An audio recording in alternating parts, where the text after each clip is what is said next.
Dios le bendiga, amado pastor Carlos Condori. Dios le bendiga. Le saluda el alumno José Bernardo Guevara Vances del grupo número 9. En esta oportunidad vamos a hablar sobre las parábolas de Jesús. Vamos a presentar un ensayo titulado Cinco principios bíblicos en las parábolas de Jesús. Empezaremos con el principio de la confianza en Dios antes que en las riquezas, ¿no? Este principio se encuentra en la parábola del rico insensato. Luego veremos el principio de la misericordia y el amor de Dios expresado en la parábola del hijo pródigo. Continuaremos con el principio de ser productivo en lugar de la esterilidad expresado en la parábola de la higuera estéril. Luego, el principio de la fidelidad en la administración de los bienes, que está contenida en la parábola del mayordomo infiel. Y por último, finalizaremos con el principio de la perseverancia, donde se encuentra este principio en la parábola de la viuda y el juez injusto. Primeramente hablaremos de la parábola del rico insensato. Bueno, aquí vamos a ver diferentes principios bíblicos, como por ejemplo la riqueza no es lo más importante, la codicia y la avaricia son pecado, el tiempo de vida no depende de los bienes poseídos, debemos ser generosos, la vida, amén, depende de Dios y la muerte es inevitable. También veremos que algún día le daremos cuenta a Dios. Por ejemplo, vemos en esta parábola que la riqueza no es lo más importante. El rico en la parábola se enfoca en acumular riquezas y bienes para él, solamente para él. Nosotros como cristianos sabemos que lo más importante no es acumular riquezas en esta tierra, sino poder obtener las riquezas del cielo, ¿no? Sabemos también que la vida depende de Dios y que nuestra vida no depende de los bienes materiales que hemos adquirido. Eso también nos enseña esta parábola. Debemos ser generosos. La parábola también nos enseña a ser generosos, ¿no? Con los demás, porque no olvidemos de que todo lo que hoy sembramos, un día vamos a cosechar. La muerte es inevitable. Todos sabemos como creyentes que en cualquier momento podemos partir. Por más bienes materiales que nosotros poseamos, la muerte llega muchas veces en el momento menos esperado. Me acordaba de un testimonio de un doctor en Lima, que era un médico cirujano, operaba los corazones, no era un cardiólogo. Y en plena operación, este médico que tenía quizás el corazón más sano de aquel hospital, recibió un infarto y lamentablemente murió. Vemos entonces que la vida no está comprada. La vida depende de Dios. Y como creyentes nosotros sabemos que un día le vamos a dar cuenta a Dios. Todo esto nos habla de los principios, de las enseñanzas que están expuestas en esta parábola del rico insensato. Continuamos en esta hora con la parábola del hijo pródigo y quiero dar parte a la sierva Jacqueline Corillocha. Dios le bendiga. Dios le bendiga. La parábola del hijo pródigo, colocado como principio, es la misericordia y el amor. Este principio del amor y la misericordia, en esta parábola preciosa, que es muy conocida por casi todo el mundo conoce esta parábola, es sobre ese amor que tiene Dios hacia el hombre pecador, ¿no? Que se aleja, que se aparta, que quiere hacer lo que quiere. Pero ahí siempre está el amor de Dios, la misericordia de Dios para aquel que se arrepiente, ¿no? Ahí vemos la humillación del hijo pródigo, claro, después de que él ha hecho muchas cosas, quizás en su deseo de la libertad supuesta, pero él en medio de esa, que descendió tan bajo, entonces ahí él se humilló. Y ahí está Dios siempre esperando ese arrepentimiento del hombre. Y ahí está la compasión de Dios, su misericordia, su amor por el hombre pecador también, ¿no? Porque Dios quiere que uno vuelva a casa. Luego está la reconciliación, ¿no? Porque es un ejemplo del Padre que está en el cielo con el pecador, con el hombre, es la reconciliación. ¿Cómo es? A través del arrepentimiento, como hemos dicho, y de la humillación. Es una necesidad, es necesario reconciliarnos con el Señor. Y esta parábola eso nos enseña, ¿no? A reconciliarnos con Dios y con los demás también, ¿no? Porque a veces hemos ofendido a nuestros familiares, ahí está la reconciliación, ser humilde por medio del arrepentimiento. Y esto está pues en Lucas 15, del 11 al 32. Que el Señor le bendiga. Amén. Amén. Amén. Continuamos. Nuestro amado pastor Luis Coropuna. Eh, Dios le bendiga. Parábola de la higuera estéril. Esta parábola es una parábola, una enseñanza muy profunda, donde los tres personajes en la parábola tienen un claro significado simbólico. Uno, el dueño de la viña, representa a Dios. Es el dueño de la viña quien espera con justicia ver fruto en su árbol plantado en su viña. Y ya viene buscando 3 años y no encuentra fruto. Entonces expresa con decepción, pues, ¿no? De que no hay fruto y con justa razón también decide cortar.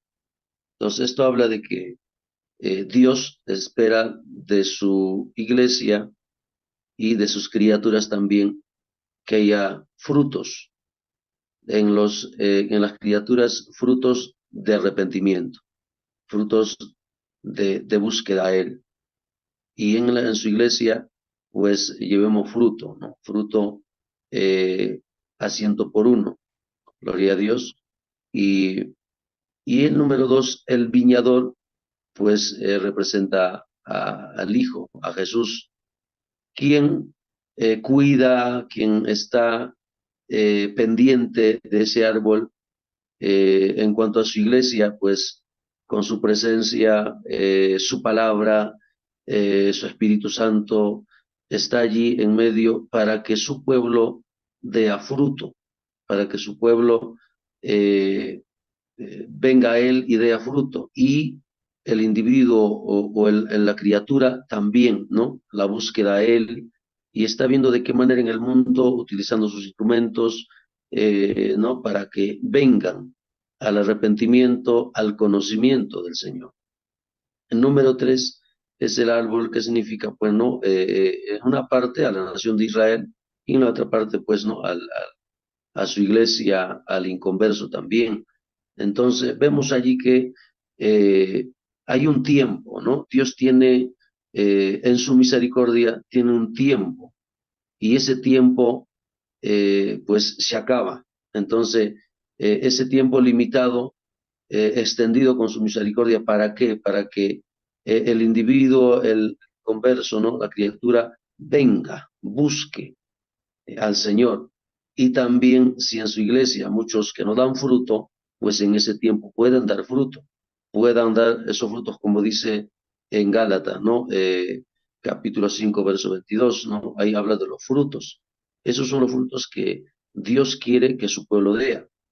Y del inconverso, pues que venga el conocimiento, que busque oportunamente, como dice también en Isaías capítulo 55, verso 6, dice, buscar a Jehová mientras pueda ser hallado y llamadle en tanto que Él está cercano.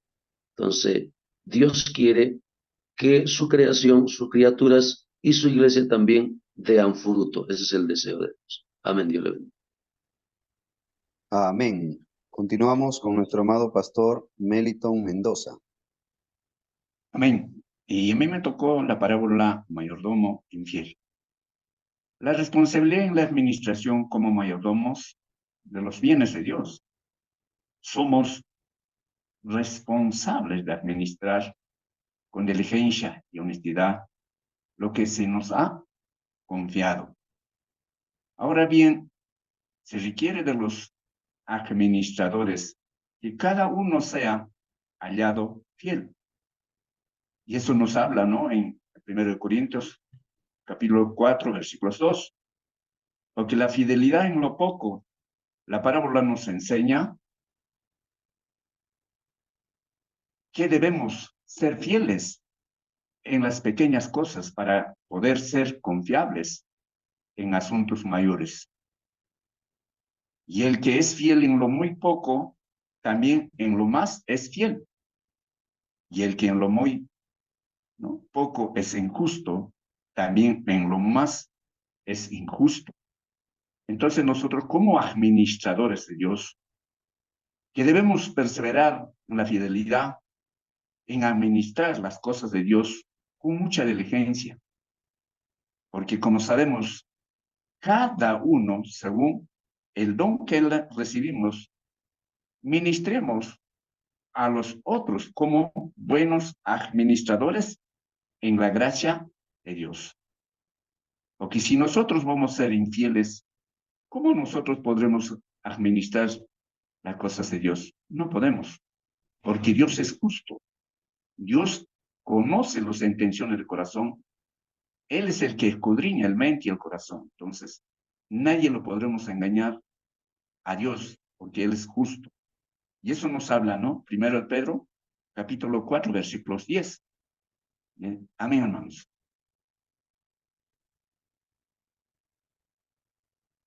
Amén. Gloria a Dios. Damos parte a la sierva María Alvites con la última parábola. Dios la bendiga. Seguidamente tenemos la parábola de la viuda inoportuna, según lo encontramos en el libro de Lucas, el capítulo 18, del 1 al 8. Tenemos como principio la perseverancia. Vemos esta parábola, es una enseñanza de nuestro Señor Jesús que nos muestra la importancia de la perseverancia y la fe en la oración. Tenemos también algunos principios bíblicos que se pueden extraer de esta parábola. En primer lugar, tenemos, por ejemplo, la perseverancia en la oración. La viuda inoportuna no se rinde a pesar de la negativa inicial de este juez. Esto también nos enseña a perseverar en la oración y no desanimarnos cuando vemos ahí, no se desanimó, cuando no obtenemos la respuesta inmediata. Vemos Lucas 18 del 1 al 5. Vemos ahí cuán importante la perseverancia en la oración, aun cuando hay obstáculos, cuando se vienen adversidades en la vida del creyente, cuando podemos atravesar momentos difíciles, tenemos que nosotros persistir orando, clamando al Señor con perseverancia, porque sabemos que con Él todo lo podemos, porque la palabra misma del Señor Jesús nos dice en Lucas, lo que es imposible para los hombres, para Dios todo es posible.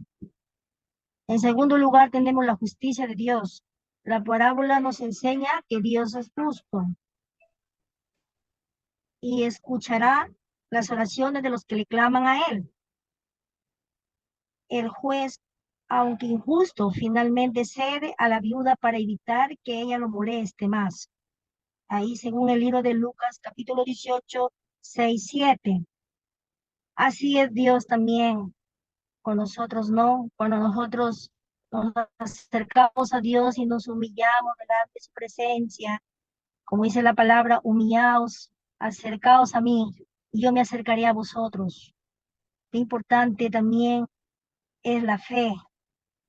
Bendito sea el nombre de Dios. Entonces vemos ahí que cuando nosotros nos humillamos delante de Dios, Dios se compadece, porque Dios es el que se humilla, Dios me enaltece, y al que se enaltece, Dios lo humilla.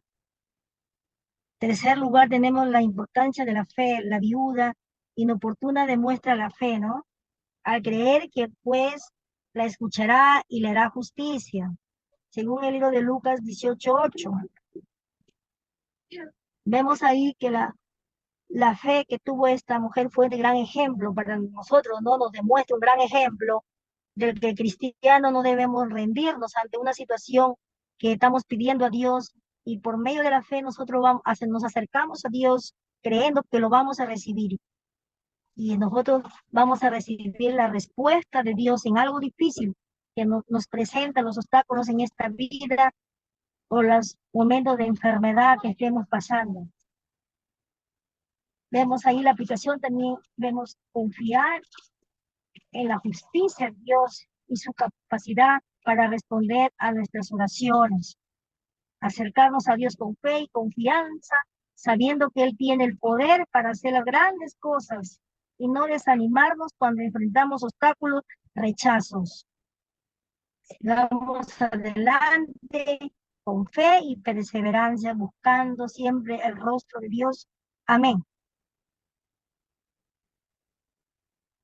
Amén. Gloria a Dios. Amén. Bueno, estos cinco, para concluir, ¿no? Estos cinco principios que nosotros hemos expuesto en esta hora, bueno, nos revelan la importancia, ¿no?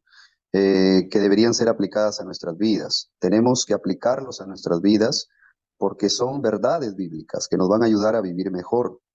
Vamos a vivir mejor si aplicamos estos principios para cada uno de nosotros, ¿no? Ahora, concluimos que sin principios no se puede vivir. Absolutamente no se puede vivir. Jesús nos ha dejado esta enseñanza, ¿no? En cada una de estas parábolas para poderla ver la gran importancia de nuestra relación con Dios y de nuestra relación también con el prójimo. Amén, amado Pastor Carlos Condori, esta ha sido la exposición del grupo número 9. Que Dios le bendiga, activemos nuestras cámaras. Amén. Dios le bendiga, amado Pastor.